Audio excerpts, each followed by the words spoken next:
Hello everyone, welcome to the Ichimoku daily analysis for gold for Wednesday, July the 8th. Well, quite a sell-off today.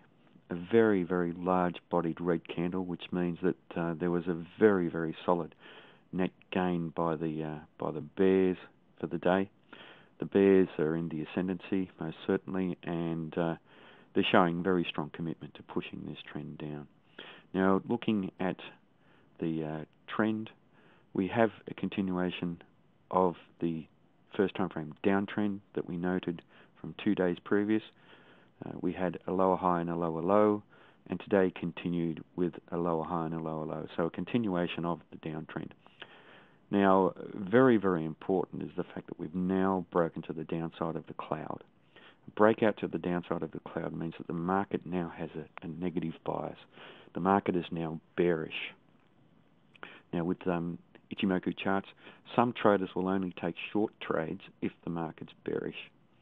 If the market is trading down below the cloud, and the cloud gives a bearish indication. So here we're trading down below the cloud. Previously, we were trading up above the cloud. Now, we need to take note of the support area, and it's a fairly weak support, and it was the support at this very minor swing low, roughly about 905, which was from quite some time ago, and the market seems to have held there as some sort of support. So as the market sold off to that level, some buying came in, and the buyers came in and pushed the market up to roughly about 909. And they couldn't push the market any higher, though. So still a very, very negative day for this market. Now, just looking at the other indicators, our Tenkan-sen and our Kijun-sen. The Tenkan-sen is below the Kijun-sen, which means that the market is still bearish. But we now have both of those indicators pointing down. They're both pointing to the downside, which means that the market has downside momentum. And that's evidenced by this very strong momentum of the first time frame downtrend.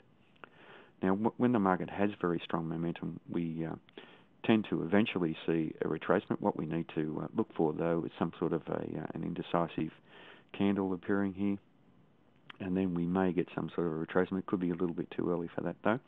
But we need to watch this support area, which roughly coincides with the low of the current candle. If that's taken out to the downside, then we have support down here, roughly about 880.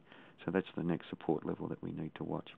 If the market does retrace, then we now should look to the top of the cloud, or the bottom of the cloud, or the Kumo to act as an area of resistance. And if the market does rally up there, we look at how the market's behaving when it rallies to there, and it may give us a good sell signal.